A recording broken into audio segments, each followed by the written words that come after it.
Hola, buenos días. Bueno, primero que todo quiero darles las gracias y agradecer a todas las personas que ya están conectadas y las que se van conectando. Contarles que en esta ocasión veremos el nuevo reglamento de seguridad de las instalaciones de energía eléctrica para los tableros eléctricos.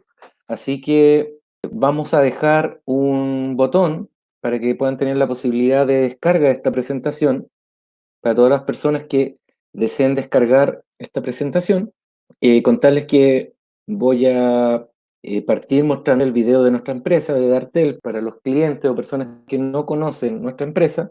Y lo que sí les voy a pedir cuando comencemos este webinar dictado por Legrand, que las preguntas las guarden para el final y puedan poner atención a lo que se va explicando, ¿ya? Para que no exista esto de distracción, que mientras estamos entregando la información, los clientes normalmente suelen hacer preguntas, así que guardemos todo eso para el final y nos dediquemos a escuchar al presentador.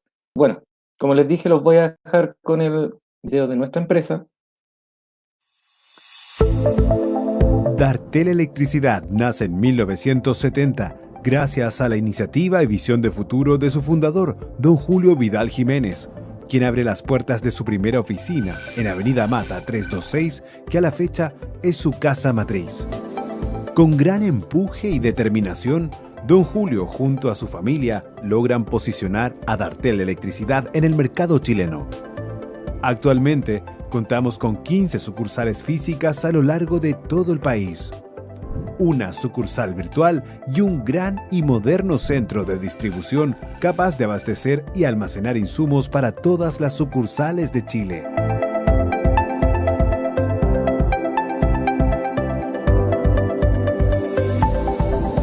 En el año 2019, la familia Dartel se expande a Perú y adquiere CEIN Electricidad, consagrando así nuestro liderazgo en la distribución, comercialización y asesoría técnica de artículos eléctricos, tanto a nivel residencial como industrial. Dartel Electricidad cuenta hoy en día con una vasta trayectoria en la distribución de artículos eléctricos, automatización, energías renovables, media tensión, soluciones hospitalarias, seguridad electrónica y corrientes débiles, brindando soluciones a instituciones del sector público, área industrial, minera, pesquera, construcción, ingeniería, telecomunicaciones y de servicios a lo largo de todo Chile, siendo partícipe del desarrollo tecnológico eléctrico de nuestro país. Nuestra gran infraestructura, amplias bodegas en cada uno de nuestros locales, surtido stock de materiales, despacho expedito y eficiente son algunas de las garantías que otorga Dartel Electricidad a sus clientes. Nuestro deber como empresa es dar solución a todas sus necesidades. Los invitamos a formar parte de la familia Dartel. Dartel Electricidad. La diferencia está en el servicio.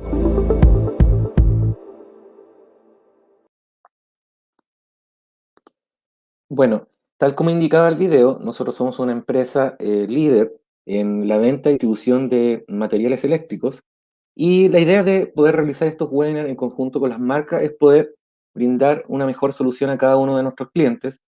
Yo los quiero dejar con Gonzalo Lascano, que va a ser la persona que va a dictar este webinar de Legrand, así que para que puedan poner mucha atención y como les dije, al final de esta capacitación nosotros vamos a habilitar un botón de pregunta y respuesta para que puedan resolver todas sus necesidades. Bueno.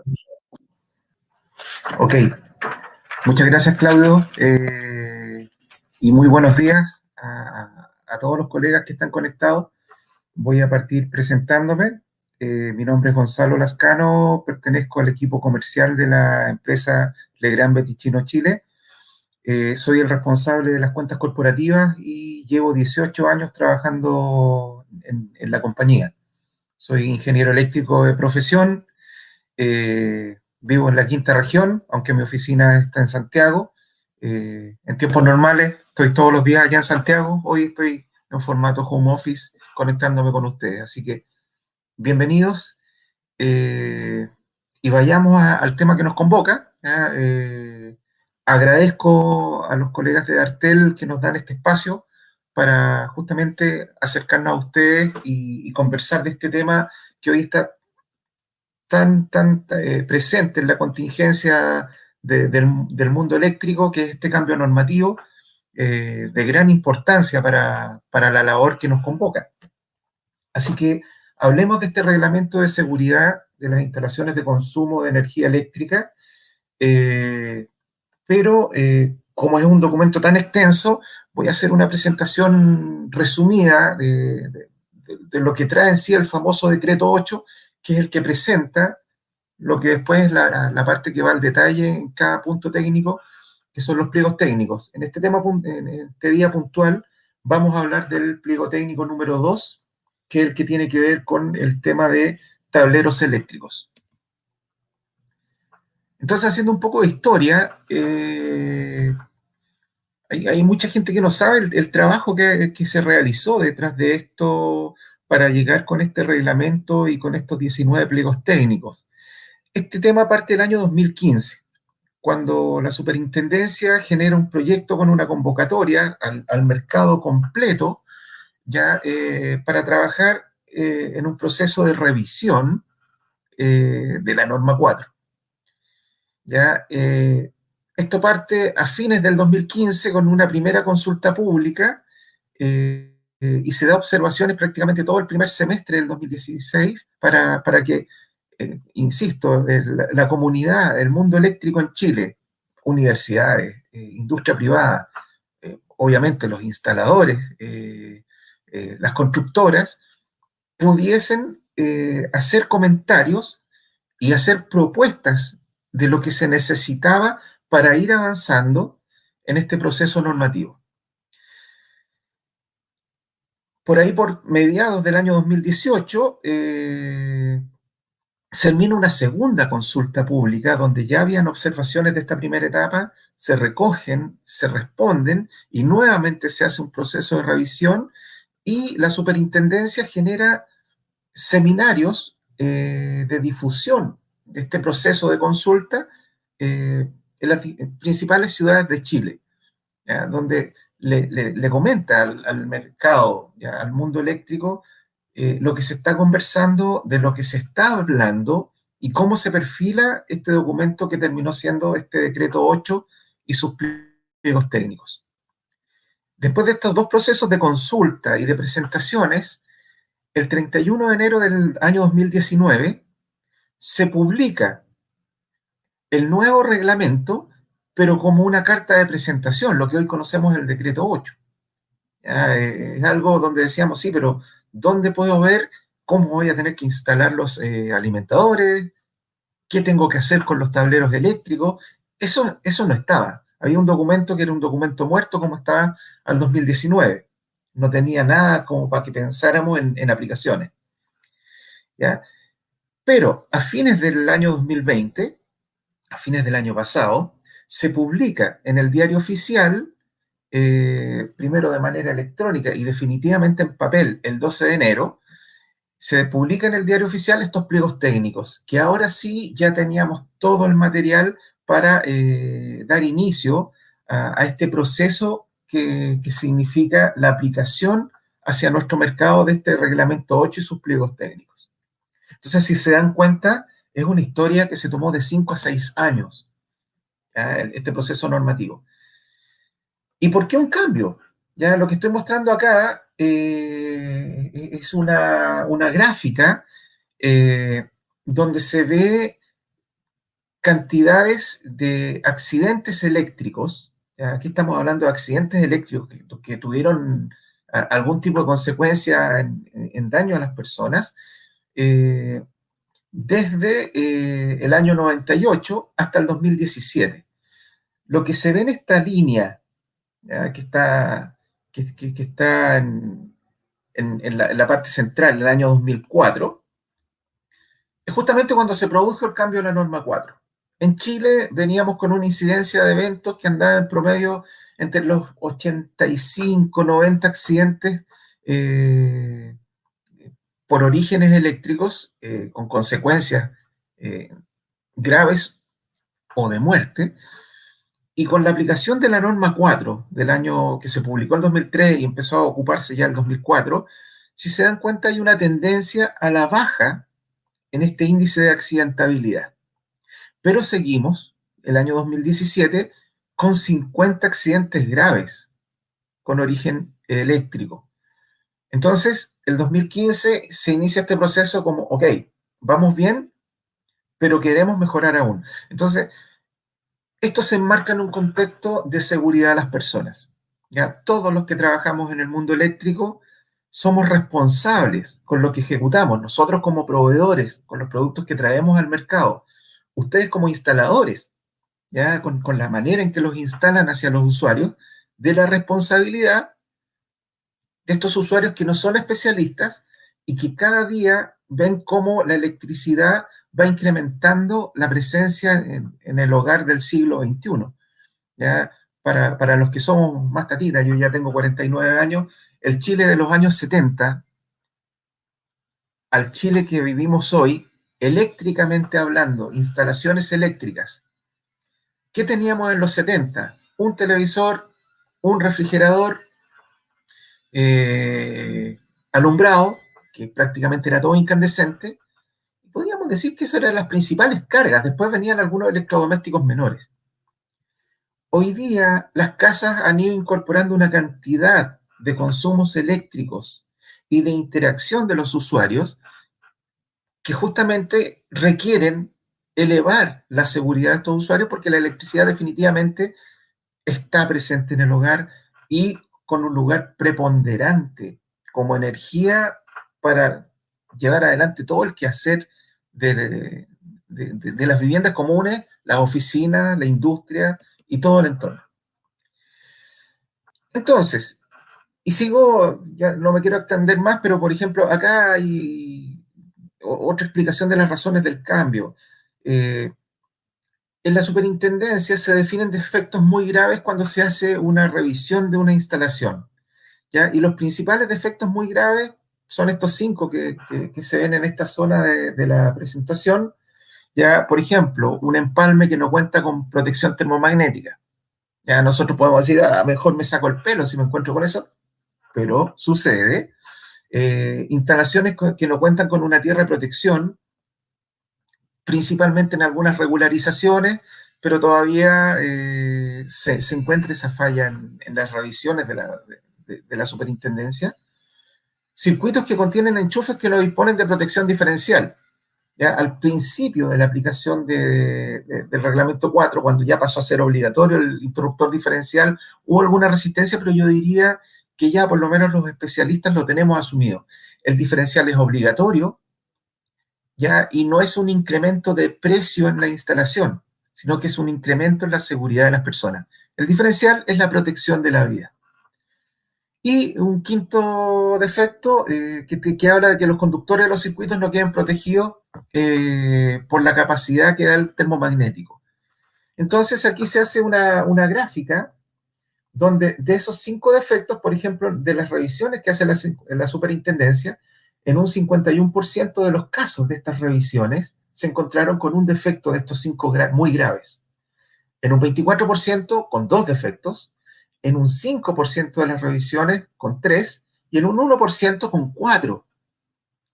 Entonces todavía hay una tendencia al error en cuanto a cómo energizar las instalaciones y esto se busca, ¿ya? Al eliminar estos defectos muy graves en las inspecciones, se busca subir con la seguridad hacia los usuarios, hacia las personas.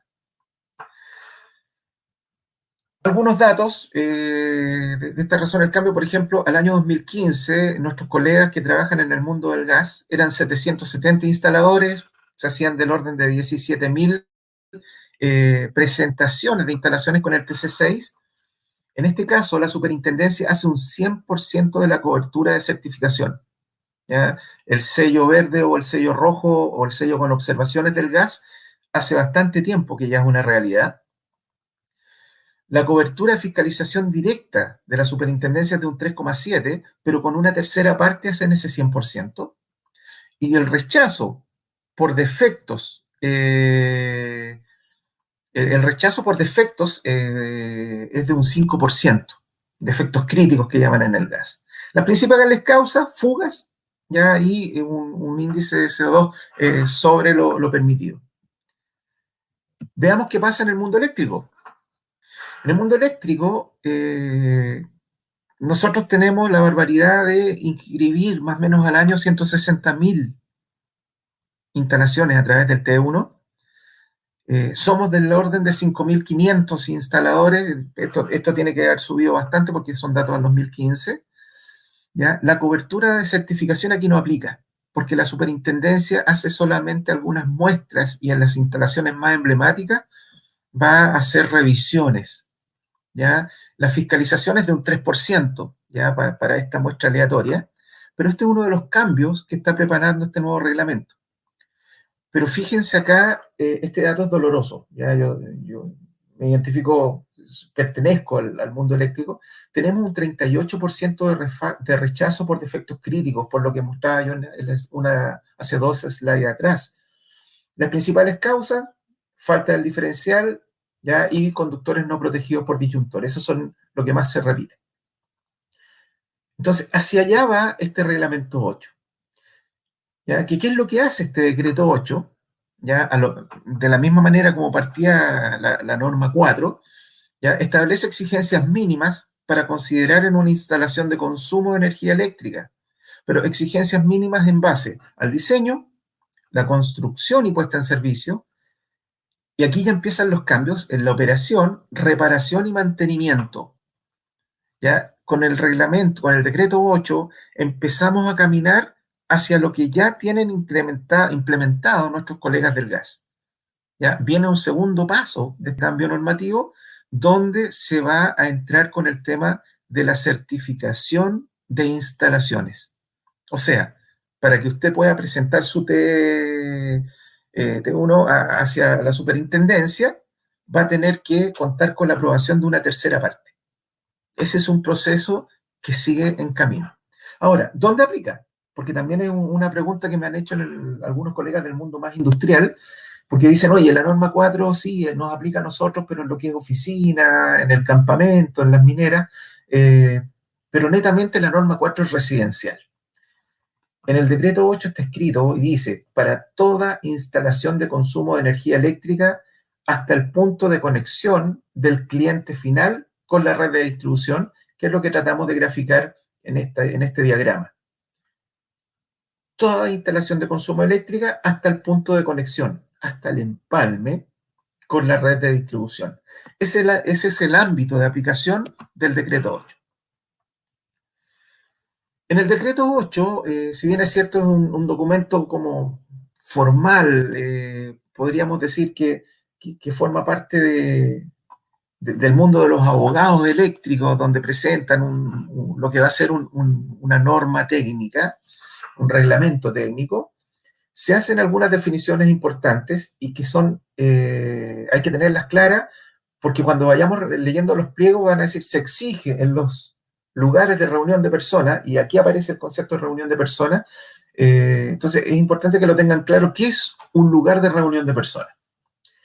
Un lugar de reunión de personas es un recinto o parte de un recinto o un inmueble, como dice en el decreto, cuya capacidad permita la reunión de 100 o más personas. Hablamos de cuya capacidad, ya no está hablando de que haya 100 personas en el recinto. Entonces, en cualquier lugar donde yo pueda incorporar a 100 o más personas, es un lugar de reunión de personas. Y para esos lugares de reunión de personas van a empezar a haber exigencias. Pero aparte del aforo, de esta palabra que está tan de moda hoy, que estamos con el modo de la pandemia activado todavía, lamentablemente, además del aforo de 100 o más personas, se define como lugar de reunión de personas todos los recintos asistenciales, los lugares educacionales, todos los recintos destinados a cultos religiosos, recintos de entretenimiento, como son los casinos y billares, recintos de esparcimiento, como casinos de alimentación, restaurantes, pubs y discotecas, recintos para práctica deportiva, recintos de espectáculo, ya sean permanentes o esporádicos, los cines, teatros y museos, recintos destinados a los fines sociales, todo lugar que se destina al comercio, como supermercados, galerías comerciales, tiendas de departamento y centros comerciales, y los terminales de transporte, sea aéreo o terrestre, incluidas las estaciones de metro. Entonces ya todos esos lugares pasan a ser lugar de reunión de personas, ¿ya? Y empiezan a aplicar a todas estas exigencias que se ven en cada pliego técnico. Además, se define en esta parte del decreto 8 que los edificios colectivos residenciales no son lugares de reunión de personas, pero ojo, los espacios comunes sí, ¿ya? Espacios comunes como los pasillos, zonas de acceso y áreas comunes. Entonces, si bien es cierto, un edificio de departamento residencial no es un lugar de reunión de personas, sus pasillos, sus zonas de acceso, las áreas comunes, las cajas de escala, son lugar de reunión de personas y hay que aplicar las condiciones de seguridad que nos impone este reglamento. Y responsabilidades define el decreto. Obviamente nosotros, como en el mundo eléctrico, los proyectistas, los instaladores, como especialistas del área, tenemos responsabilidad en cuanto a diseño y ejecución, pero fíjese lo que dice, desde dónde parten las responsabilidades. Todo propietario de la instalación de consumo de energía eléctrica es responsable por el cumplimiento de las normas técnicas y reglamentos establecidos por ley. Es responsable de mantener y conservar las instalaciones y además responder por las normalizaciones y regularizaciones. Entonces, ojo, ¿de qué me están hablando? ¿Los usuarios comunes y corrientes van a poder hacer instalaciones sin conocer el tema? No. La orientación de esto va hacia que yo como usuario, ya me saco la camiseta de ingeniero, de instalador, de lo que sea, yo como usuario de mi casa, soy el responsable de contratar al personal competente para que ejecute las labores de una ampliación, de una modificación, de una mantención de mi instalación eléctrica. ¿Quiénes son los autorizados? ¿Ya? Y eso también está escrito para ejecutar estas instalaciones eléctricas, ¿ya? Y de hecho aquí hacen el link con una norma chilena donde se define esto. Todas las personas con licencia de instalador eléctrico, además de las personas que cuenten con un título profesional determinado por este reglamento que hace las definiciones de competencia. O sea, los ingenieros eléctricos, los técnicos eléctricos y los constructores civiles también pueden optar a una licencia de instalador. Entonces, esas son las personas autorizadas para ejecutar y también para proyectar una instalación eléctrica. Aquí están los 12 pliegos técnicos, ya que se presentan en este decreto 8. Esto se publicó el 5 de marzo del 2021.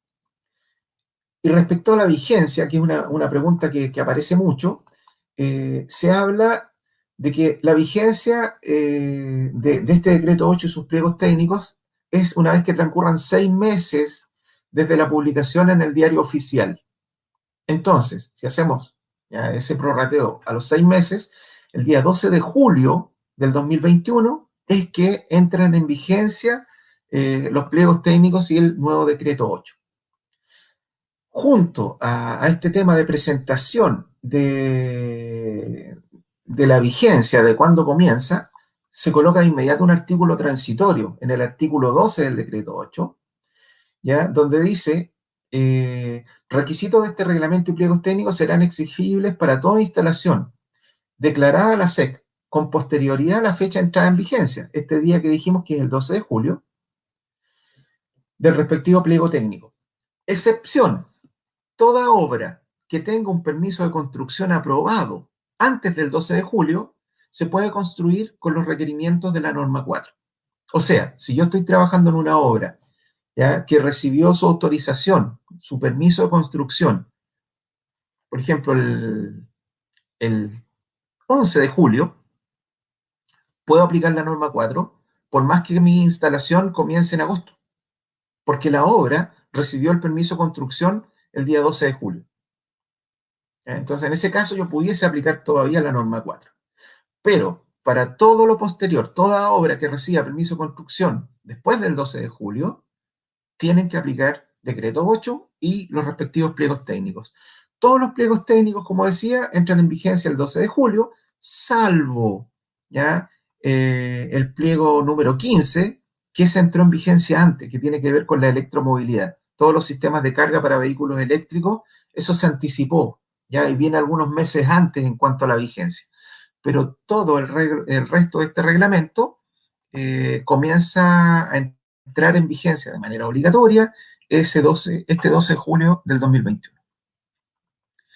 ¿Dónde están los pliegos técnicos? ¿Ya? ¿Dónde los puedo descargar? Porque es información importante. En este link que está directamente en la página de la superintendencia, lo voy a copiar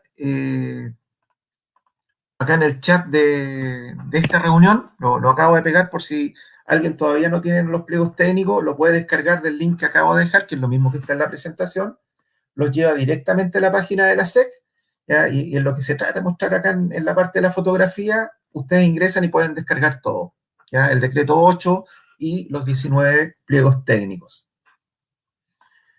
Sigo avanzando. Todavía no hablo nada de tablero, ya me estoy gastando mucho tiempo. Vamos al tema de los tableros eléctricos.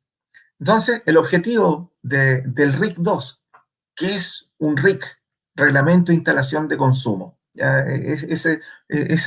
Por eso parten así todos los pliegos técnicos. ¿Ya? Este RIC 2 de tableros eléctricos define requisitos de seguridad que tienen que cumplir todos los tableros eléctricos que se usan en instalaciones de Chile. Alcance y campo de aplicación, como decía, todos los tableros para instalaciones de consumo de energía eléctrica. Y ojo, el gran marco de esto, es baja tensión. Algunas definiciones importantes. ¿Ya? Dentro de la terminología, no voy a entrar en todas las definiciones que se hace, pero hay un punto bastante importante que comienza a aparecer en muchos puntos, no solamente en el RIC 2, que tiene que ver con el corte omnipolar. ¿Ya? Corte omnipolar quiere decir que yo tengo que cortar a través del dispositivo que estoy utilizando todos los conductores activos. ¿Ya? Y si vamos más abajo en la definición, por ejemplo, para dispositivos bipolares, que son los que se usan en instalaciones monofásicas, ¿ya? Se permite que solo uno esté protegido, ¿ya? O sea, me obliga a proteger la fase y solo desconectar de manera simultánea el neutro, ¿ya? Y ahí aparecen los termomagnéticos, por ejemplo, como el que está acá, que es de una fase más neutro. Ahora, también pueden usar un bipolar, ¿ya? Que protege tanto la fase como el neutro. Pero la superintendencia, o sea, el reglamento, permite que se use un dispositivo de un polo que protege solo la fase, pero en caso de un evento, desconecta de manera simultánea fase y neutro. Para el caso de los sistemas trifásicos, ¿ya? Donde se tiene que usar un interruptor de 4 polos o tetrapolar, todos los polos deberán estar protegidos. Aquí ya tenemos que usar un sistema tetrapolar, como lo que muestro acá en un termomagnético tetrapolar, o un caja moldeada tetrapolar, o un corte en aire tetrapolar. El neutro en los sistemas trifásicos sí o sí tiene que estar protegido. Entonces la diferenciación, sistemas monofásicos, yo elijo si protejo fase y neutro, tiene que ser en acuerdo con mi cliente al momento que estoy abordando el proyecto, ¿ya? O si quiero ahorrar espacio, puedo colocar una protección de un polo más neutro, donde solo protejo la fase, pero en caso de un evento, desconecto ambos de manera simultánea. No se puede usar dos interruptores monofásicos.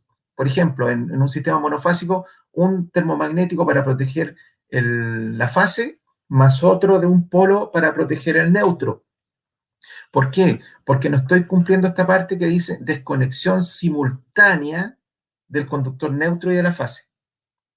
¿Ya? Entonces, en ese sentido, esa es una pregunta que nos han hecho y no está permitido. Terminología. Bueno, esto lo conocemos bastante bien. Se formaliza los distintos tipos de tableros. Por ejemplo, acá está la definición de acuerdo a la función. Tableros generales, generales auxiliares, de distribución, de paso, tableros de comando, centros de control, tableros móviles, los CCM, centro de control de motores, tableros de transferencia, tableros de autogeneración.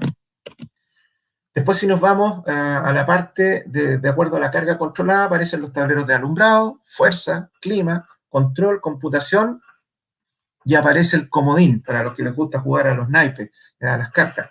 Tableros de usos especiales. Ahí ingresan una serie de tableros que han ido apareciendo en el mercado, en las instalaciones, como son los tableros domóticos, los tableros para aplicaciones fotovoltaicas, tableros de automatización, sistemas médicos, los tableros de rayos X, que son un proyecto especial dentro de un centro médico, los centros de distribución de carga y los tableros para autogeneración. Entonces, vámonos ya a los conceptos generales. ¿Qué es lo que me piden ya con este tema de este nuevo reglamento de tableros? Primero, todos los tableros, sin excepción, deberán llevar estampada en forma visible, legible y indeleble, lo que muestro justamente acá en esta lámina.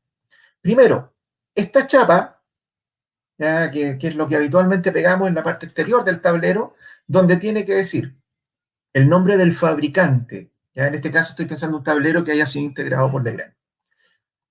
El nombre del tablero. ¿Ya? Este es un tablero general auxiliar de alumbrado y fuerza. ¿Ya? El nombre tiene que ir. Si es servicio normal o algún servicio especial. ¿Ya? Por ejemplo, tablero de energía de respaldo. ¿Ya? O un tablero de servicio normal tomado al empalme, ya sea de 380 o 220 volts. Las tensiones de servicio. ¿Ya? Este es un tablero de 230 a 380 volts. Esto puede entrar en conflicto con uno de los temas que no me acuerdo si aparece en este mismo pliego, que dice que los tableros deberán tener solamente un nivel de tensiones. No está permitido tener en un tablero múltiples tensiones, pero se entiende acá que los 230 y 380 se originan por si estoy usando sistema monofásico o trifásico, pero en un sistema que es por defecto de 380 volts. La corriente nominal del tablero, en este caso puntual de 800 amperes, ¿ya? Quien lo desarrolló, quien lo integró, por ejemplo, el año de la instalación tiene que ir ahora en la chapa, en lo que coloquemos fuera, y tenemos que avisar el grado IP de este tablero. Y esta última línea, que es una línea opcional, yo la puse, aunque estoy redundando algo, el tipo de ambiente. Esto es opcional. Si ustedes tienen ambiente salino, ambiente ácido, ambiente húmedo, lo tienen que indicar acá. Ya no es necesario que agreguen esta línea si es un ambiente normal. ¿Ya? Pero lo que abunda no sobra, entonces lo dejé acá puesto para el ejemplo. Además, todos los tableros deberán tener adherida la siguiente información: cuadro indicador y rotulado para identificar los circuitos, lo que habitualmente nosotros colocamos en el diagrama de carga. Un diagrama unilineal actualizado de tamaño legible, ¿ya? Y con protección permanente para mantener esta información en el tiempo. ¿Ya? Entonces, esto tiene que ir en el portaplano y estar actualizado. Por otro lado, se exige que todas las protecciones y aparatos de maniobra tienen que estar rotulados indicando cuál es el número del circuito, justamente que converse con lo que vamos a entregar en los cuadros de carga. ¿Ya? Y en ese sentido, bueno, aquí hago el comentario, toda nuestra serie de protecciones modulares y caja moldeada traen un espacio para colocar un dígito de marcación. No es necesario que ustedes coloquen algo adhesivo, sino que ustedes lo pueden imprimir. De hecho, esta aplicación que es gratuita, la pueden descargar desde legrand.cl, que es el Lab LX, ¿ya? Donde ustedes pueden generar estas etiquetas, sean monofásicas, para sistemas de 2 polos, 3 polos, 4 polos, y las van pegando directamente en el portaetiqueta, ya con un documento que lo pueden imprimir en la impresora de la oficina de la casa, directamente de papel, hacen los cortes y queda modular al tamaño del portadígitos que vienen los equipos. Sigamos con estas especificaciones constructivas, ¿ya? Y aquí ya entramos en tierra derecha. Todos los tableros tendrán que contar con una cubierta cubre equipos y una puerta exterior. ¿Ya? Esa cubierta cubre equipo puede ser móvil o fija. La puerta exterior será totalmente cerrada y su fijación se hará mediante bisagra en disposición vertical u horizontal. Se permite colocar luces piloto sobre esta puerta exterior para indicación de tablero energizado y los equipos de medida u otros elementos de maniobra o control. Pero ojo, nos dice que tenemos que mantener el grado IP del sistema. Me tengo que preocupar que si mi tablero es IP44, ¿ya? De colocar dispositivos que me permitan mantener ese IP o que sean de IP más alto para no castigar el IP del tablero. Por otro lado, me dice que en el punto 4 del 6.1 que todas las protecciones tendrán que ser accesibles abriendo la puerta exterior. ¿Ya? O sea, yo no puedo tener un tablero sin puerta, para lo cual se deberá contar dispositivos que permitan el cierre cuando corresponda, y excepción a este requerimiento de tener que abrir la puerta para llegar a los dispositivos y hacer alguna maniobra, son los tableros que cuenten con un seccionador bajo carga, pero que tenga un accionamiento que se puede hacer desde afuera de la caja. O sea, si yo quiero desenergizar sin abrir la puerta, tengo que colocar este tipo de dispositivos seccionadores. ¿Ya? Están hablando de seccionador bajo carga, esto no es una protección. Este es un dispositivo que solo abre, que está diseñado, abre y cierra, está diseñado para hacer corte en carga. ¿Ya? En este caso estoy mostrando la serie V-Stop de Legrand, está disponible en versiones de 3 y 4 polos, y que me permite hacer justamente eso, colocar el dispositivo adentro, pero a través del vástago tener el comando para desenergizar el tablero en la puerta del armario. Y aquí aparece un concepto que es bastante fuerte, y yo diría es uno de los cambios fuertes que vienen en este reglamento, ya que es lo que en Legrand hablamos de la coordinación total. Tanto la envolvente como la tapa de un tablero tiene que ser capaz de resistir los esfuerzos mecánicos, eléctricos y térmicos para los que fueron diseñados. ¿Para qué diseñamos un tablero eléctrico? Para colocar las protecciones, pero al colocar protecciones y conectarme a una instalación, conectar cargas a mi tablero, yo tengo un nivel de cortocircuito. Entonces ahí entra el concepto de coordinación total. Cuando yo como instalador recibo un proyecto eléctrico, un diagrama unilineal, en la etapa de diseño yo digo, ok, yo tengo un cortocircuito en esta instalación de 16 kiloamperes. Entonces tengo que colocar protecciones termomagnéticas de un cortocircuito mínimo 16 o tal vez superior. Entonces, si estoy considerando una protección de cabecera con el cortocircuito de la barra que voy a tener en ese tablero, también tengo que considerar un tablero que resista el cortocircuito. ¿Cómo calculo el nivel de cortocircuito que resiste un tablero? Ese dato lo tiene que dar el fabricante. ¿Ya? Entonces nosotros, como fabricantes, le tenemos que decir a ustedes, por ejemplo, este envolvente, que es la que está en la foto, que es un XL3 de Legrand, un armario autosoportado, es un gabinete que resiste hasta 110 kiloamperes de ruptura. Entonces, si usted tiene que hacer un diseño de 50 kilos, está cubierto. ¿Ya? Y no es que aquí vayan a aparecer que nosotros tengamos ofertas como en las protecciones, de 100, 50, 36, 70, 25, 16, 10 kilos. ¿Ya? Pero tenemos que asegurar que el cortocircuito que va a suceder dentro de este envolvente sea resistido, ¿ya? También por el envolvente, no solo por los dispositivos que están dentro, que son las protecciones. Y por otro lado, otra especificación importante que está hilvanada con este concepto, todos los elementos internos que soportan equipos eléctricos también deberán estar en condiciones de resistir los esfuerzos electrodinámicos. ¿A qué me refiero? ¿Dónde llega el primer efecto de un cortocircuito después de la protección? El juego de barra. El juego de barra tiene que estar diseñado para resistir el cortocircuito dentro del tablero.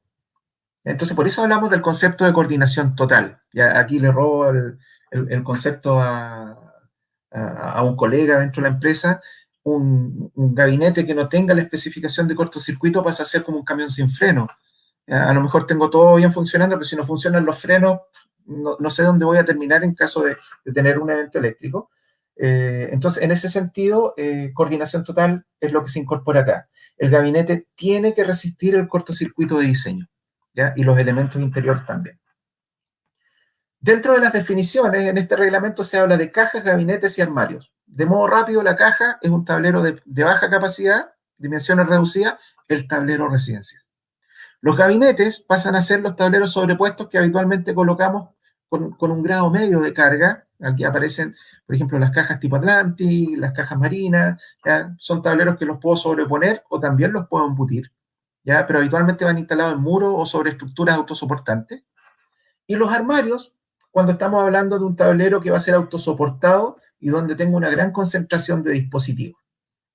¿Ya? Entonces esto es nomenclatura de cuando nos hablan de una caja, un gabinete, un armario, ahí hacen el punto de cómo se define.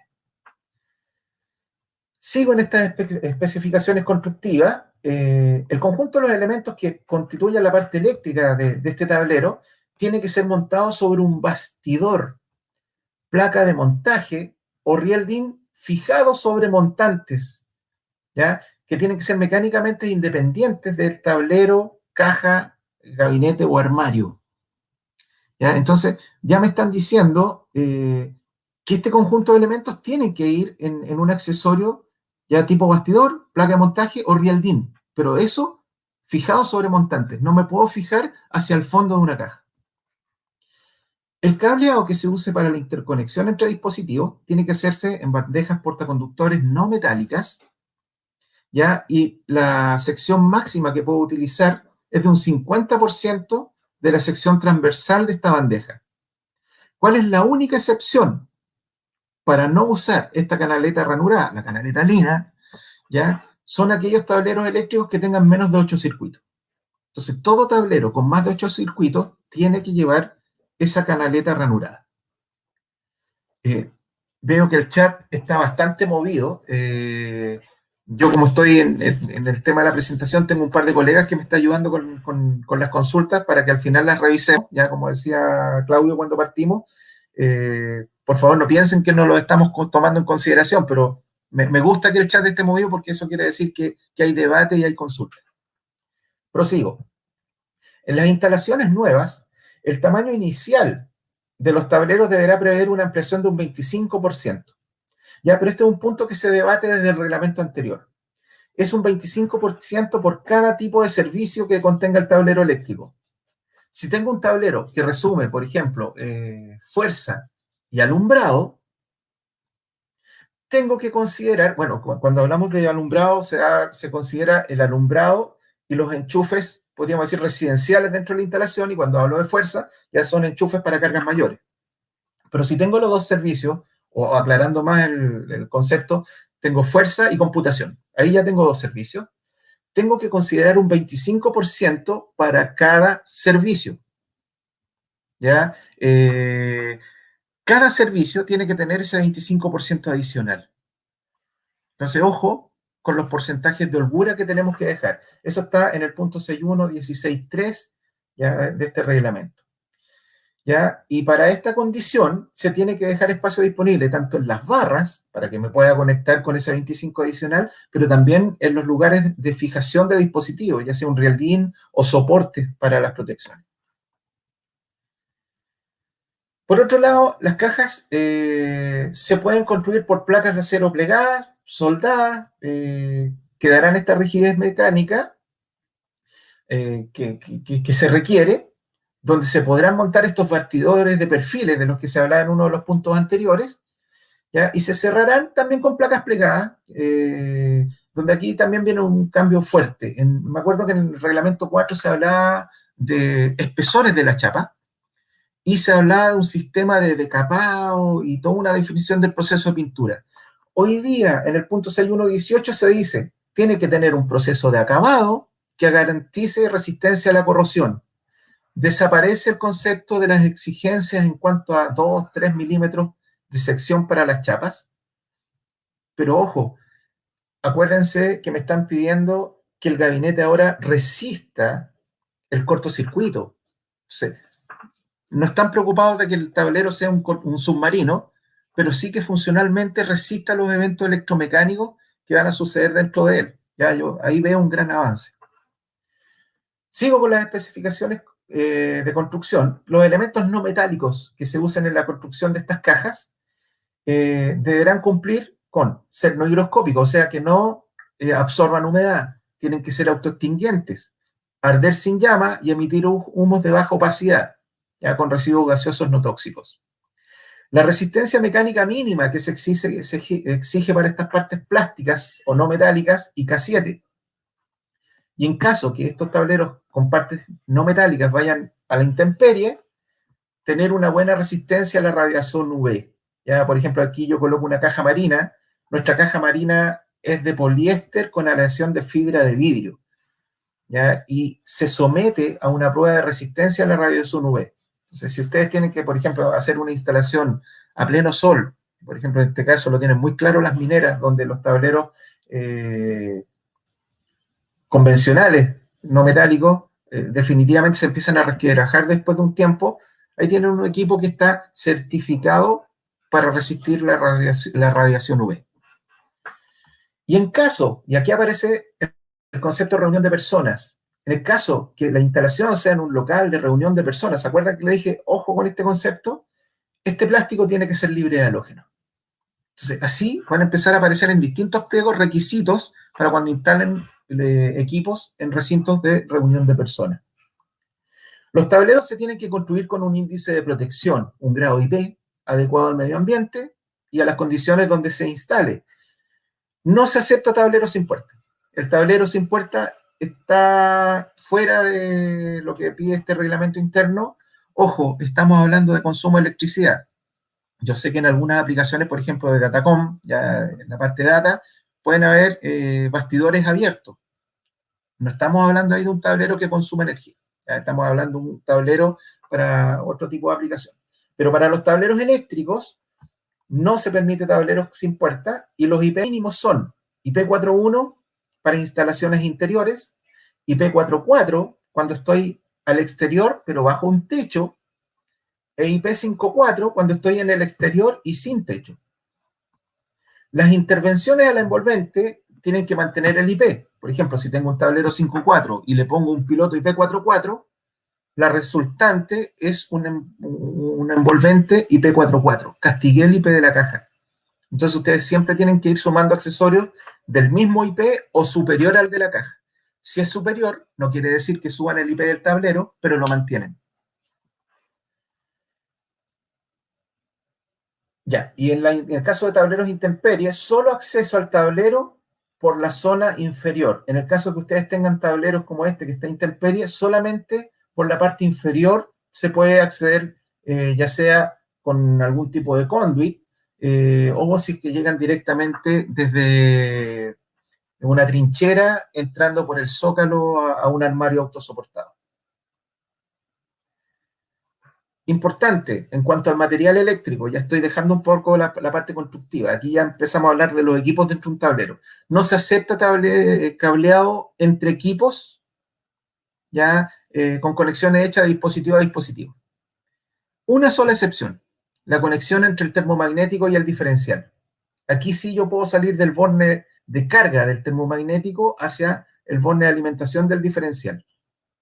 ¿Ya? Y dicho sea de paso, también aquí ya se define cómo es el orden de conexionado, que también es una pregunta que se hace bastante, principalmente por los colegas que están partiendo en el mundo de la electricidad. ¿El diferencial aguas arriba o el termomagnético aguas arriba?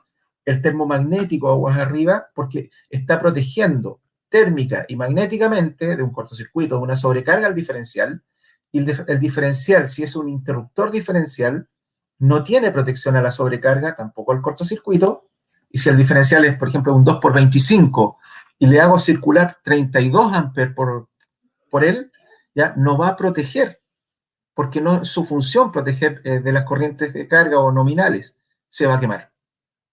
Los que sí tienen esta protección incorporada se llaman disyuntores diferenciales, que es donde estoy haciendo un 2 en 1. Ya coloco en el mismo dispositivo un termomagnético y un diferencial. La diferencia es que acá van a ver, en el caso de Legrand, que esta maneta es negra. ¿Ya? Maneta negra si es termomagnético, maneta gris si es diferencial. Y en el caso de los disyuntores diferenciales, maneta negra, pero van a ver que acá viene indicado, aparte de la corriente nominal y el cortocircuito, la sensibilidad de corriente. ¿Ok? Entonces, el diferencial con el termomagnético, la única excepción donde pueden hacer conexión entre equipos, más de un diferencial por termomagnético, ahí ya tengo que usar alguna barra o un sistema de conexión prefabricada, una regleta en el tablero para salir a los distintos diferenciales, ¿ya? Y en el caso de si usan sistemas de conexión prefabricada, que este era un gran tema con algunos inspectores técnicos que lo rechazaban, hoy está escrito en el punto 624 que la conexión prefabricada, más conocida como peine, ¿ya? Se puede utilizar, pero usando el 100% de los accesorios de fábrica. O sea, usen el peine, pero también usen el accesorio de conexión inicial, que es donde ustedes van a llegar con los cables para seguir con energía hacia el resto de la conexión equipotencial. ¿Ya? Y aquí está lo que les decía, toda protección diferencial deberá estar protegida a la sobrecarga y el cortocircuito mediante un termomagnético. Sigo con los materiales. Para todos los tableros sobre 500 amperes, importante ese dato, sobre 500 amperes, la cantidad y dimensiones de los soportes de barra se fijarán de acuerdo con el cálculo de esfuerzos dinámicos que se originen en la más alta corriente cortocircuito dentro del tablero. O sea, si ustedes tienen un tablero con corriente nominal sobre 500 amperes, tienen que hacer un estudio para justificar las barras que están utilizando en sección y cantidad. Y aquí, ojo, los llevo a la página del catálogo Legrand, donde se presenta nuestro sistema de barras. Nosotros tenemos estas tablas donde ustedes ingresan por nivel de cortocircuito y por la cantidad de barras que van a utilizar, perdón, por sección de barra y por cantidad de barras que van a utilizar, y les dice el cortocircuito que permite esa configuración. Esto es considerando que usan nuestro soporte, nuestro sistema de barra. Aquí tienen el trabajo hecho para justificar un sistema de configuración de barras sobre 500 amperes. Bajo 500 amperes también funciona, pero la obligación parte en 500. Entonces, esta tabla está en catálogo Legrand. Si alguien necesita más información sobre eso, nos contactan a través del colega que los atiende en Dartel. Ningún problema, que me contacten a mí, Gonzalo Lascano, o al colega que atiende al distribuidor Dartel, para empezar a enviarles esta información. Todo el cableado interno, ya me voy al punto 12 del 6.2, que corresponde a la alimentación de consumos externos, o sea, las cargas, se debe hacer llegar a regletas de conexión, bornes, de modo tal que los conductores provenientes de estos consumos se conecten a estas regletas o bornes, ¿ya? Y no directamente a los terminales de la protección. Única excepción, tableros que tengan menos de 8 circuitos. Aparece de nuevo el concepto de los 8 circuitos. Entonces, en los tableros residenciales que tengan más de 8 circuitos también hay que colocar bornes, ojo, ¿ya? Y todo tablero que tenga más de 8 circuitos.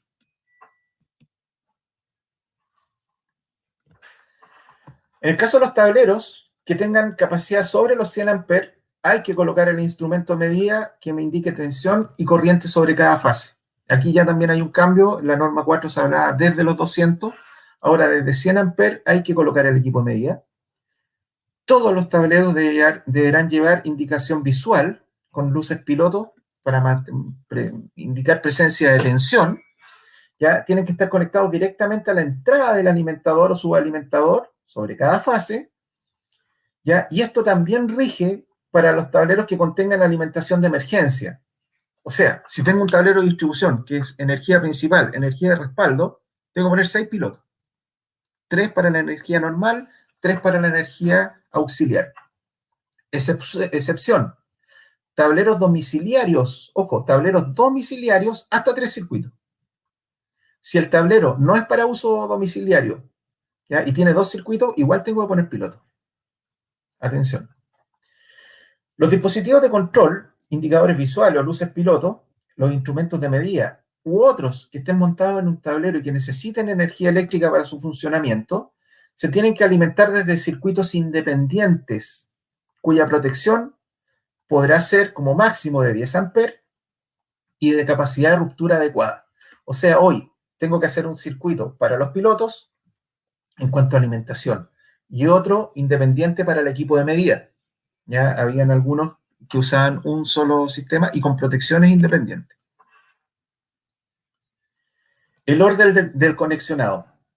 ¿Ya? También una consulta que era recurrente. Algunos fabricantes tenemos dispositivos para colocar los dispositivos de manera horizontal, como se ve acá. Habitualmente en Chile instalamos los equipos de manera vertical. Ambos están permitidos por este reglamento, pero importante, todos los seccionadores o interruptores que se monten verticalmente, la alimentación tiene que llegar por los contactos fijos del disyuntor. ¿Dónde están los contactos fijos? Arriba. ¿Ya? Y la carga, que son los contactos móviles, salir por la parte inferior. Si es que no pudiesen cumplir eso, ya porque les quedaron los alimentadores cortos o por cómo están llegando, cómo está instalado el sistema, tienen que señalizar con un acrílico de fondo rojo y letra blanca que la conexión es inversa. ¿Ya? Y eso es normado. O sea, si lo tengo que conectar al revés, me dan la excepción, pero tengo que hacer una señalización con fondo rojo. ¿Ya? ¿Y justamente por qué? Porque cuando vengamos los de mantención, si nos metemos a este tablero, yo sé que si el dispositivo está desconectado, hay energía acá arriba y acá no hay energía. Si no me señalizan, me puedo electrocutar por el hecho que me voy a encontrar con la energía acá abajo. Entonces, con esa chapa roja y letra blanca, indicar que es de conexión inversa. Y en el caso que estos dispositivos estén montados horizontalmente, la conexión se tiene que hacer directamente sobre las barras. Ya tienen que usar algún sistema que les permita conectarse directamente a la barra con los interruptores, nosotros lo tenemos, ¿ya? Y las manetas se tienen que instalar de manera tal, ¿ya? ¿En qué sentido? Que se acerquen a las barras al energizar y que se alejen de las barras, pensando que las barras están en esta orilla, o sea, habría que moverse de izquierda a derecha para desenergizar al momento de cortar la energía. Si las barras estuvieran al otro lado, hay que hacer la conexión inversa, ¿ya? Pero esos son los dos tipos de montaje, horizontal o vertical. Sigo. En todos los tableros generales, y aquí empezamos ya a hablar de los distintos tipos de tableros, se deberá colocar, para el caso de los tableros generales, se tiene que colocar un tablero general en toda instalación en que exista más de un tablero de distribución. O sea, si tengo un tablero de distribución, pudiese tener solo ese tablero de distribución, no un tablero general. Pero si tengo más de un tablero de distribución, tengo que poner un tablero general. También se tendrá que colocar un tablero general en las instalaciones que, existiendo un único tablero de distribución, ya este esté separado más de 30 metros del equipo de medida del empalme. Entonces, si tengo uno solo, pero me alejo más de 30 metros del equipo de medida, tengo que poner un tablero general. Aquí ustedes estaban viendo las vistas que entrego en nuestro software XL Pro, que yo muestro acá, donde ustedes pueden diseñar sus envolventes. Ustedes van colocando los equipos que necesitan para armar su diagrama unilineal, ¿ya? Y el software por sí les efectúa el diseño y les da las distintas vistas de cómo quedarían. Las barras, en este caso las barras, yo pedí que se diseñaran hacia el lado, estoy usando un sistema para optimizar espacio del tipo de montaje horizontal, ¿ya? Me considera todos los accesorios para montarme hacia las barras, ¿ya? Y después salir hacia las barras de distribución hacia la carga, ¿ya? Muestra cómo quedan los pilotos, el equipo de medida y vistas laterales, ¿ya? Y si se fijan, existen acá unas franjas de color verde que me está indicando la temperatura. Ya no me dan los ojos para mirar, pero si está bajo los 40 amperes, queda en verde, quiere decir que está dentro de los valores nominales que se pueden tener dentro de un tablero. Si se pinta de rojo, les está pidiendo que coloquen equipos de disipación térmica, ya sea un ventilador, celosía, algún equipo de clima dentro del tablero, para que puedan bajar la temperatura. Pero en este tablero, con el diseño que hice, tengo la temperatura adecuada, tanto en la parte superior, ustedes saben que el calor sube, ¿ya? Y en la parte central del gabinete. O sea, térmicamente ese diseño está bien hecho. Ahora, en todo tablero general del cual dependa más de un alimentador, se tendrá que tener un interruptor o disyuntor general que corte todos los conductores activos. Aquí entró el concepto del corte omnipolar, incluyendo el neutro, y que permita operar sobre toda la instalación en forma simultánea. Entonces, tableros generales con más de un alimentador, la protección de cabecera, la protección general, tiene que ser omnipolar.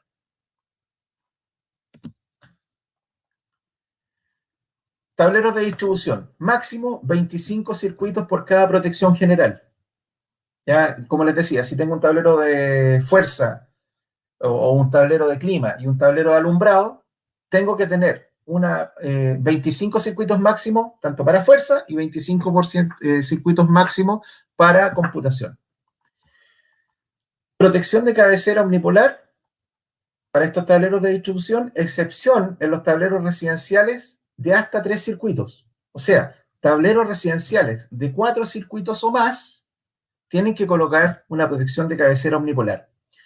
En el residencial, donde yo diría el 99% de las casas son monofásicas, tienen que colocar un termomagnético de 2 polos o uno de un polo más neutro, ¿ya? La gracia del polo más neutro es que ahorran espacio. El tablero de distribución alimentando circuitos de distintos servicios, fuerza, alumbrado, clima, debe usar protecciones generales de corte omnipolar por cada servicio, ¿ya? Algo que ya les decía, si tengo 2 servicios, la protección de cabecera de cada servicio tiene que ser de corte omnipolar, ¿ya? Y también existe la excepción para servicios con menos de 4 circuitos. Y aquí hay un requerimiento en el punto 664 que tiene que ver con la seguridad en recintos que aglomeran a gran cantidad de usuarios. ¿Ya? Veamos la definición. En los tableros de distribución de aeropuertos, hoteles de más de 300 habitaciones, locales de espectáculo para más de 1.000 espectadores, centros comerciales con más de 2.000 metros cuadrados, edificios de oficina de gran altura, instalaciones con ambiente explosivo, se tiene que implementar una de las siguientes medidas contra incendio. Aquí estamos protegiendo contra incendio estos recintos. Y tienen que elegir una de estas dos alternativas. Primero, colocar un disyuntor general de corte omnipolar para estos sistemas, en estos tableros de distribución, y además, en la cabecera, un protector diferencial general de 300 miliamperes. ¿Ya? Me han dicho mucho, oye, 300 miliamperes no protege de la electrocución de una persona. Estamos colocando un diferencial para evitar incendios. En la cabecera de 300 miliamperes. O la alternativa B, o 2, todos los circuitos de un tablero, de este tablero de distribución tienen que estar protegidos por dispositivos de detección a la falla de arco eléctrico. Todos los circuitos. Entonces ustedes definen si están haciendo una de estas instalaciones tipo, ya en los recintos que aquí se define, coloco la protección general de 4 polos, más un diferencial de 300 mili, o a todos los circuitos le coloco un dispositivo de detección de arco. ¿Ya? Es un dispositivo que va incrementando la seguridad. Aquí hago como una cronología de las fallas eléctricas habituales. Al cortocircuito me protege el disyuntor, a la sobrecarga también el disyuntor, o el famoso automático, ya, lo mismo. A las fallas a tierra, el diferencial, aquí estoy protegiendo la vida. Contra las sobretensiones transitorias, el limitador de sobretensión, ya que es un dispositivo que está en el mercado hace bastante tiempo, se usa poco, ¿ya? Pero también para equipos sensibles o para zonas donde caen muchos rayos, está el limitador de sobretensión. Y ahora aparece este dispositivo, que si se dan cuenta se parece mucho, es como un termomagnético raro, mezcla con un diferencial, el dispositivo de detección de falla de arco. Aquí voy a hacer un punto para hablar un poco de estas fallas de arco. ¿Cuáles son los orígenes de las fallas de arco? Ya que son causales de una gran cantidad de incendios. Primero, cuando hacemos una mala instalación y pasamos a llevar la aislación. Ya cuando tenemos este tipo de acabado donde la tubería no está bien sujeta y se empieza a generar este movimiento que me puede generar un mal contacto que termina generando un arco entre dos partes energizadas. Cuando muerdo los conductores, muchas zapatillas que de repente quedan pisadas por un mueble, ya voy haciendo tanta presión que puedo generar un arco. Está más que claro la fotografía que acá, cuando engrampé o coloqué algún clavo para fijar eso, que no se debiese hacer, pasé a llevar aislación. ¿Ya? Consecuencia, por ejemplo, de la foto de arriba, lo que queda acá, aquí yo todavía no tengo un cortocircuito, pero como perdí aislación, en cualquier momento se puede generar un arco entre estas dos partes vivas y el famoso tirón, ¿ya? Que son orígenes de fallas que pueden terminar en un arco eléctrico. Los arcos pueden ser paralelos, como el que se ve acá, ¿ya? Como esa pérdida de aislación en fase neutro, o pueden ser series, ¿ya? Un cable que está y aquí los llevo a cuando se han encontrado con estos alargadores chinos que los venden en la calle, o de repente estas luminarias de Navidad que ustedes cuando tienen que cortar por algo se dan cuenta que tenía 2 pelos ya de cobre. Entonces, cuando se tiende a cortar eso y queda poco flujo, o sea, queda poca sección de conexión, o sea, quedaron varios pelos menos de ese cobre, o definitivamente se cortó, se tiende a generar un arco entre esas partes de mala conexión. ¿Ya? Ese es un arco serie. ¿Y qué es lo que hace Stoparc? Que es nuestro dispositivo. ¿Ya? Es un dispositivo que trabaja tanto por corriente como por tiempo. ¿Ya? Hay tiempos de seguridad, dependiendo de la corriente, a lo que hay que hacer la desconexión para que no se genere un arco. Si tengo una corriente de 2,5 amperes, en un segundo desconecto y el arco no genera daño. Si es de 5 amperes, la desconexión, y estos son datos estadísticos, ya, la fuente de estos datos es una norma que es la IEC 62606, ¿ya? Entonces, este dispositivo trae un microprocesador que, dependiendo de la corriente, hace la desconexión en el tiempo adecuado. Y acá está la propuesta de Legrand en cuanto a este tipo de equipos. Ya nosotros tenemos dos versiones, el que es el disyuntor Stoparc, ya que es un termomagnético que incluye la función de arco, o el que me da la función de protección termomagnética, diferencial y de arco. Me indica cuando está funcionando ok, cuando hubo una falla o si está sin suministro. ¿Ya? El autotest es diario, lo hace el equipo, es compatible con los auxiliares de nuestra oferta de protecciones modulares y tiene un indicador mecánico. Si es que tengo una operación y esto cambia de color a rojo, quiere decir que falló por una falla de arco. Está disponible en versiones de 10, 16 y 20 amperes monofásico, ya en versión de una fase más neutra en el caso de los termomagnéticos, ya, y fase más neutro también para cuando se incorpora la producción termomagnético más diferencial. Hasta 20 amperes, porque esto está hecho para proteger a los circuitos. Ya hay otras protecciones de arco que se colocan en la cabecera. Ya nuestra oferta es justamente para hacer la protección como se exige en ese punto anterior que estamos hablando. O coloco el diferencial en la cabecera de 300 mA junto al termomagnético de 4 polos, o en cada circuito coloco uno de estos dispositivos, ¿ya? Para proteger cada circuito. El Stop Arc es un dispositivo que a la vez los ayuda a reducir espacio, porque si ustedes van a un sistema tradicional van a colocar el termomagnético, el diferencial y el dispositivo de arco. 3 dispositivos que por lo menos van a tener 4 polos. En este caso el Stop Arc es de 2 polos. Tableros móviles.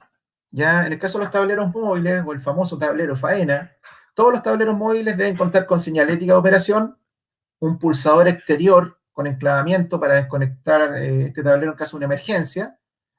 Se tiene que alimentar con cordones flexibles de 3 o 5 conductores para el sistema sea monofásico o trifásico, y que tiene este conductor, este cordón, tiene que quedar afianzado mecánicamente dentro del tablero. No se permite que el tablero entre y en caso de un tirón, el tirón llegue directo a la barra. Tiene que tener un sistema que lo fije mecánicamente a la estructura, cosa que cualquier tirón no llegue a las barras. ¿Ya? Y este alimentador tiene que estar conectado a la tierra de la fuente y en su otro extremo a todas las partes metálicas del tablero. IP mínimo para un tablero faena 5.6 y el índice de protección mecánico, el IK, 7. Esos son los valores mínimos que se exigen para un tablero de faena. Y aquí ya viene el gran cambio, que es lo que habla del control de calidad de un tablero eléctrico. Todo tablero eléctrico sobre 100 amperes se tiene que someter a un proceso de verificación. Primero, en ese rango, sobre los 100 amperes y hasta 1500, la norma me exige un checklist que está definido en este reglamento, en el RIC 2, ¿ya? Donde tengo que hacer revisión de los requisitos generales. Muchos son visuales. Yo tengo que ir mirando si cumple, ¿ya? Pero eso después lo tengo que formalizar y entregar con el tablero, ¿ya? Como un test de entrega, una revisión, un cuestionario. Requisitos para el control de la parte térmica, pruebas dieléctricas, verificación de aislamiento, desempeño mecánico y la eficacia del área potencia de este tablero. ¿Ya? Vamos a ver que hay un detalle que está definido en la norma. Y para tableros con protección general sobre los 1500 amperes, ¿ya? Ahí hay que hacer una revisión de acuerdo a una norma que es la IEC 614-39, es una norma internacional que viene del lado europeo, que nos define a nosotros como fabricantes exigencias para entregar una solución envolvente, pero también entrega un checklist que tiene que ser el integrador. ¿Ya? Ese checklist lo puede hacer el mismo integrador con los equipos adecuados, ¿ya? O se puede someter a alguna... En el caso nuestro, por ejemplo, nosotros tenemos un laboratorio donde se puede hacer un checklist de acuerdo a la 614-39, pero no quiere decir que nosotros seamos certificadores, ¿eh? Los estamos ayudando porque hay que tener equipos para poder realizar ese checklist. De manera resumida, no quiero entrar en gran detalle porque esto está disponible en la norma. Estos tableros entre 100 y 1500 amperes se revisan de acuerdo a este anexo 2.3, que está en este pliego del que estamos hablando, ¿ya? Donde aquí, por ejemplo, voy a decir solamente los primeros, la conformidad según a plano, tengo que revisar visualmente que lo que está en el plano cumpla con lo que está en el tablero. Ojo, nosotros somos responsables de lo que instalamos, y ahí lo que presentamos ante la superintendencia, así que si después hay un evento eléctrico y se dan cuenta que lo que decía en el diagrama y lo que está en el tablero no aplica, Hay dos responsables que van a ser investigados, el dueño de la instalación y el instalador. Entonces, este chequeo tiene que ser a conciencia. ¿Ya? Y así otras verificaciones que se van haciendo. Después, la exigencia para los tableros sobre 1500 amperes. Aquí, los fabricantes, para entregar una solución que sea ISC 61439, tenemos que proceder, entregar una solución a una tercera parte, que es un laboratorio externo. No es que Legrand certifique soluciones Legrand. En el caso nuestro usamos un laboratorio europeo que se llama LOVAC, con presencia en toda Europa, que hace las pruebas de acuerdo a esta norma y nos dice si cumplimos o no. ¿Ya? Y por ejemplo, cuando yo les decía, mi envolvente XL3 4000 permite 110 kA de ruptura en su interior sin tener defectos de que se suelten las placas, se salten las barras, es porque un laboratorio externo ¿ya? Nos certificó la solución en base a eso. Entonces, hay 13 pruebas que tenemos que hacer como fabricantes para poder decir, esta es mi solución, ¿ya? Y aquí está el detalle. Nosotros entregamos esta información en un curso que llamamos las envolventes TAN, los sistemas TAN, tablero a norma, donde presentamos estos certificados, nuestra solución en base a XL3 para aplicar con la ISC 61439. Pero el integrador también se tiene que someter a pruebas. ¿Ya? También se tiene que someter a pruebas. ¿Y por qué someterse a pruebas? ¿Por qué se requiere un estándar para montaje si yo estoy usando protecciones y equipos de medida que cumplen con su norma? Las protecciones con la 609-47, el diferencial con la IS 610-08, estoy comprando un equipo de medida que cumple con la 620-53, todo IS. ¿Por qué me meten otra norma IS? Porque esto además yo lo coloco en tableros que cumplen con sus propias normas. Para conectar todo esto a la energía uso barras y cables que tienen sus propias normas, pero que todo cumpla su norma no quiere decir que la integración cumple con un estándar. ¿Ya? Y yo aquí siempre hago la analogía con los mecánicos. A lo mejor yo tengo mi cacharrito, me compré mi auto de marca y digo, lo quiero mantener con un buen mecánico, ya sea el taller de marca o uno que yo sé que trabaja muy bien, y le compro el repuesto de marca y se lo entrego. Pero si de repente quiero ahorrar, a lo mejor me voy a un taller que no me da la seguridad o me dijeron que este mecánico trabajaba bien, le compro los mejores mecánicos, pero nadie me asegura que la mano de obra va a ser la mejor. Lo mismo pasa con la integración de un tablero. Ustedes pueden comprar las mejores marcas, pero si la mano de obra no fue la adecuada, el tablero puede resultar de cualquier manera. Y ahí aparece la 61439, donde unifica las normas de producto, genera un estándar, un protocolo, ¿ya? Para que el tablero en su conjunto, no solamente la caja, cuando digo el conjunto, que es un tablero más barras, más protecciones, funcione bien.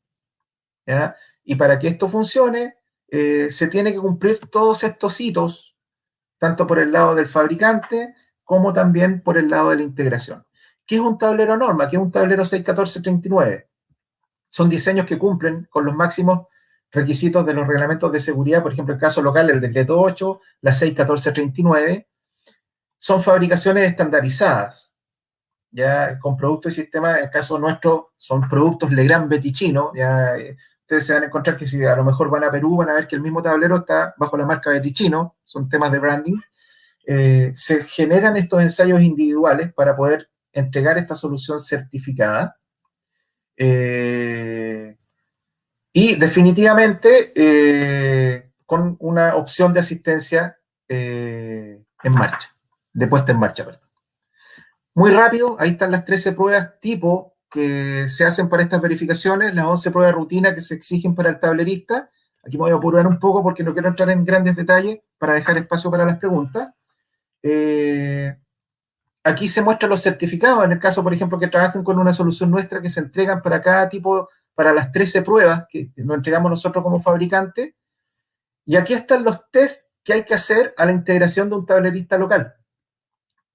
El grado de IP, que es una prueba visual, distancias de aislación y líneas de fuga, protección contra descargas eléctricas y la integridad del circuito de protección, instalación de dispositivos y componentes de maniobra con los accesorios de fábrica. Los circuitos y conexiones eléctricas internas también es una prueba visual. Cableado al conjunto, las marcaciones, los terminales o uso de sistemas de borne, funcionamiento mecánico, y aquí hay dos pruebas eléctricas que son un poco más complejas, que requieren tener equipo, que son las propiedades dieléctricas a 50 ciclos y la tensión soportada a impulsos. ¿Ya? Los equipos para hacer estas pruebas eléctricas los tenemos acá en nuestro laboratorio, que lo estoy mostrando acá, para poder someter este equipo y entregar el checklist que ustedes van a tener que empezar a entregar para estas configuraciones sobre 1500 amperes. Entonces, con eso ya estoy terminando esta presentación. Es mucha información, me van a disculpar. No parece, fue un monólogo, pero este es uno de los pliegos técnicos que trae más cambios, que empieza a integrar más información. Pero ahora me gustaría, si podemos ir presentando alguna de estas consultas, ya para ir poder comentándolas. Insisto, creo que no lo dije al principio, es un gran cambio y aquí son apreciaciones. Todo el mundo eléctrico estamos leyendo estas normativas, estamos leyendo las exigencias. Yo como profesional puedo tener una interpretación, a lo mejor algunos de ustedes pueden tener una interpretación diferente. La verdad, aquí la tiene la superintendencia. Yo no, suena como que defendiese a la superintendencia, pero al final son ellos quienes definen y quienes me van a validar un tipo de solución o no. Entonces, me gustaría, si los colegas me pueden ir comentando algunas de las preguntas que quedaron para poder atenderlas.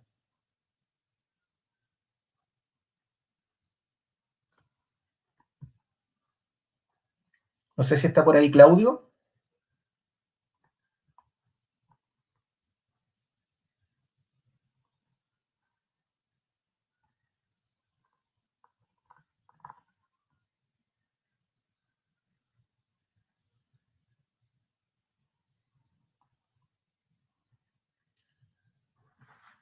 Yo por lo menos no estoy escuchando a los colegas. No sé si ¿Me me... escucha ahora?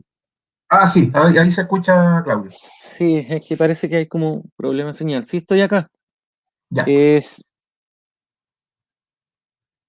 No sé si Salvador está en este momento. Ah, sí, acá está. Sí.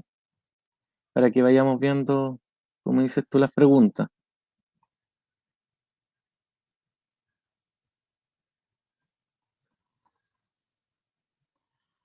Ya, ahí, bueno, mientras se ponen de acuerdo de algunas de las que vamos a tomar, vi un comentario mientras daba la presentación,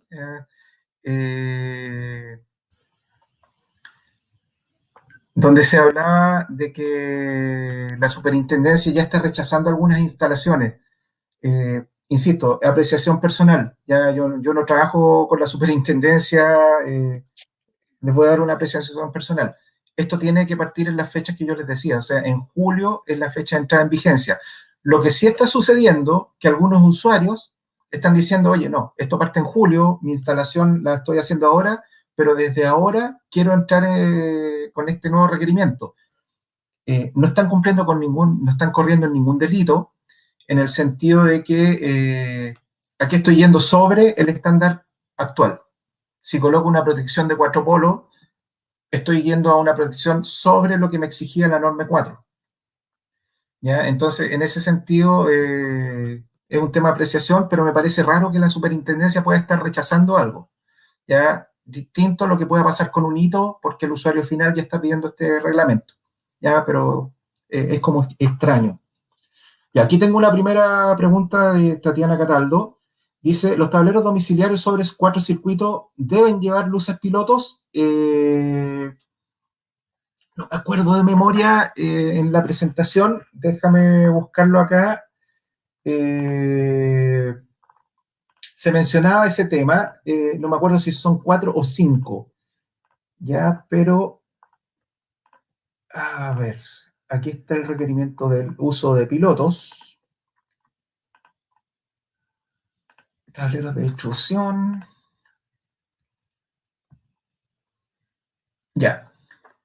Dice que la excepción son tableros domiciliarios de hasta 3 circuitos. O sea, cualquier tablero domiciliario que tenga 4 circuitos o más, sí tiene que incorporar pilotos. ¿Ya? Este es un tema importante porque estamos claros que en los tableros domiciliarios no se puede hacer lo que yo mostraba de colocar un piloto a 22 milímetros en la puerta. Son demasiado bajas las distancias entre etapa y prototipo. Entonces, lo más probable es que haya que colocar un piloto a Rialdín. Entonces, la superintendencia ahí tendría que permitir que los pilotos estén dentro o que nos obliguen a usar tapas con visor. ¿Ya? Pero sí, o sea, hoy como está escrito, de 4 circuitos hacia arriba, hay que usar los pilotos. Ahí podríamos pasar a otra pregunta. ¿Los circuitos para señalización, si deben tener diferencial? No. Ya ahí lo que hay que hacer es protección, ya sea con fusible o un termomagnético de hasta 10 amperes, para proteger cada uno de esos circuitos que van a ser piloto, el equipo de medida correspondiente. Pero ahí no hay que usar diferencial en ese circuito. Miren, don Ricardo Lagos, solamente protección con fusible o termomagnético.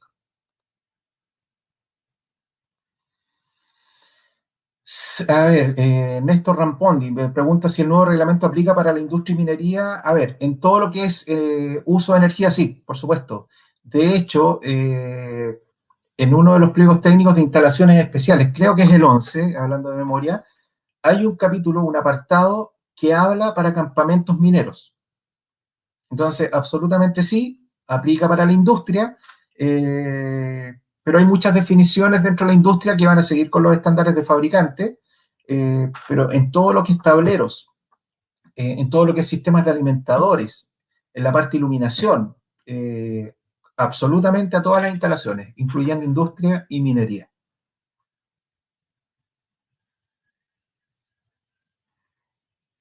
Ya, aquí me preguntan si el omnipolar solo se aplica para tableros residenciales. No, el omnipolar aparece en un sinnúmero de menciones. Ya, el omnipolar está presente en todos los tableros generales, ya con más de un circuito. El omnipolar va a estar presente también en los tableros residenciales sobre la cantidad de circuitos que ellos exigen.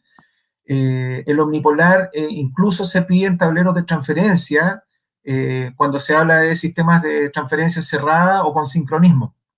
¿Ya? Cuando son transferencias con paso por cero, no aplica lo que dice en ese capítulo puntual. En los circuitos de, por ejemplo, islas de combustible, islas de expendio de combustible, también para los circuitos ahí, ya no en las protecciones generales, también se pide omnipolar. Entonces el omnipolar aparece en muchas aplicaciones residenciales, pero también en otras. No sé si hay más consultas. Don José Díaz me dice que al inicio de la presentación se mencionó que para circuitos monofásicos solo se exige corte de, en realidad de ahí dice corte de polo es fase, pero en otra parte de la presentación se mencionó que todos los tableros que tengan mayor a 3 circuitos deben tener corte omnipolar. Ya, a lo mejor no me expliqué bien, pido las disculpas. En todos los tableros, por ejemplo, en el caso de los residenciales, desde la cantidad de circuitos que mencioné hacia arriba, se exige el omnipolar, ¿ya? Ojo, pero el omnipolar, en el caso monofásico, puede ser en dos versiones.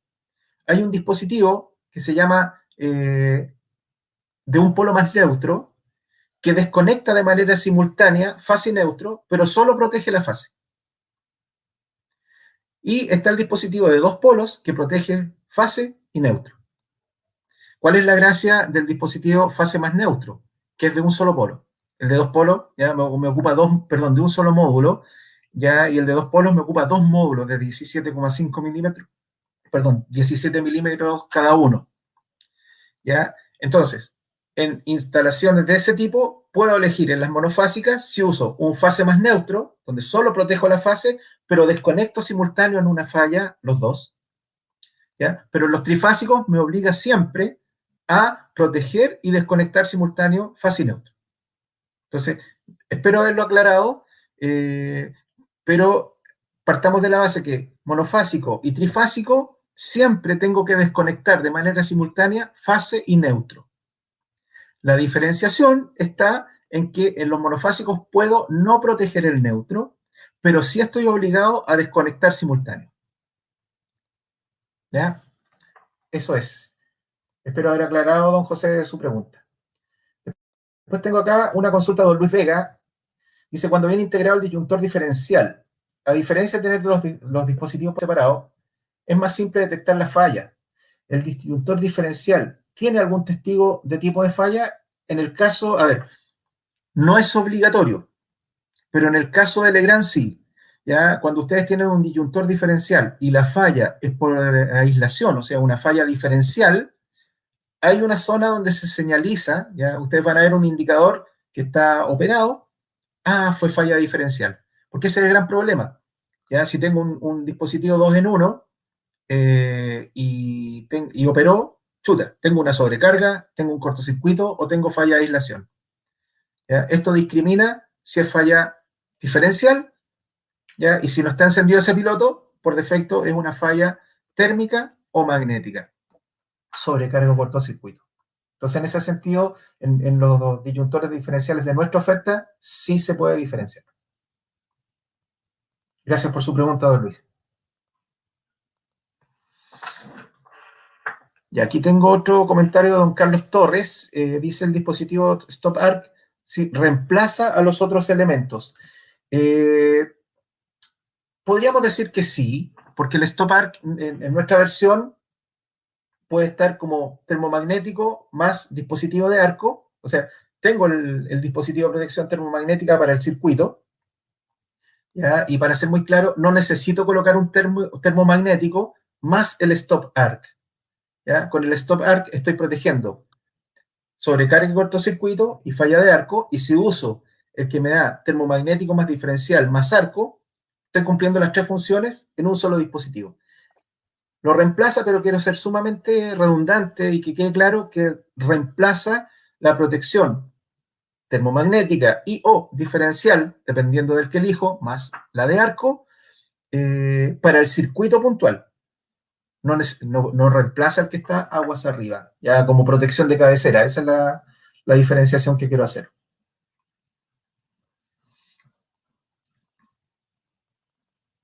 A ver, dice don Ariel Vera, que se tuvo que retirar antes, su pregunta.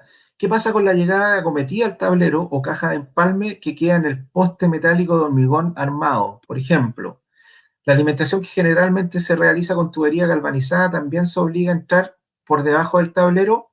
Ya, ahí tenemos que ir a mirar definitivamente lo que dice en el capítulo de empalmes, ¿ya?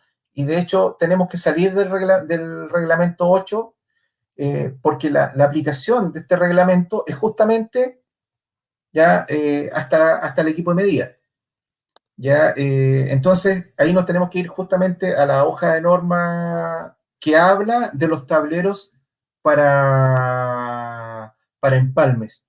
¿Ya? Nosotros habitualmente empezamos desde la primera protección con este sistema, con este reglamento, las exigencias del RIC 2. Estamos hablando del primer tablero desde la distribución. ¿Ya? En el caso de cómo nos conectamos a la caja de empalme, tendría que revisarlo. Don Ariel, si nos deja sus datos, me comprometo a hacer la averiguación. No me queda claro si me obliga a entrar por debajo. Creo que no. Creo que se puede entrar de las dos maneras, pero no me atrevo tampoco a decirle sí y no. Me queda la duda. Prefiero revisarlo. Voy a anotar su nombre y le pido a los colegas que me den sus datos para enviarle una respuesta más responsable.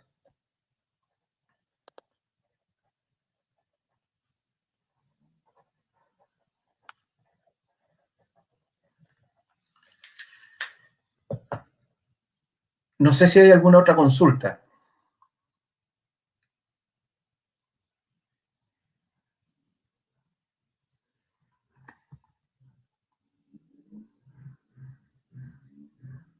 ¿Ya? No me han cargado otra, pero Tatiana Cataldo por acá en el chat preguntaba ¿a qué me refiero con tres circuitos? ¿Ya? Si son tres circuitos de distribución o a sistemas trifásicos. Son tres circuitos de distribución. Ya, si de una barra yo salgo con una línea, por ejemplo, de una protección general de un tablero de distribución salgo a los enchufes, por otro lado salgo a clima y por otro lado salgo a computación. Esos son 3 circuitos. Don Claudio, parece que no hay más consultas. Sí, mira, con respecto a una pregunta que había ahí, si es que la persona que decía que había llegado atrasada y no había podido ver, les cuento que nosotros, cada una de estas capacitaciones o webinar, nosotros lo estamos subiendo normalmente a nuestras redes sociales y a nuestro canal de YouTube. Así que lo ideal es que puedan ingresar ahí porque se van a poder encontrar con esta misma presentación para los que quieran volverla a ver. Eh, Contarles que nosotros en nuestro sitio web vamos subiendo semanalmente cada una de las actividades que hacemos con las diferentes marcas. A mí no me queda nada más que agradecerte, Gonzalo, por la información, por el tiempo, agradecerle a Legrand, también por poder colaborar y que juntos con Nartel podamos entregar un mejor servicio para cada uno de estos clientes.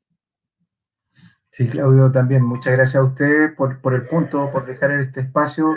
Como decía cuando estaba terminando, al final me apuré bastante porque vi que estaba avanzando mucho en el tiempo.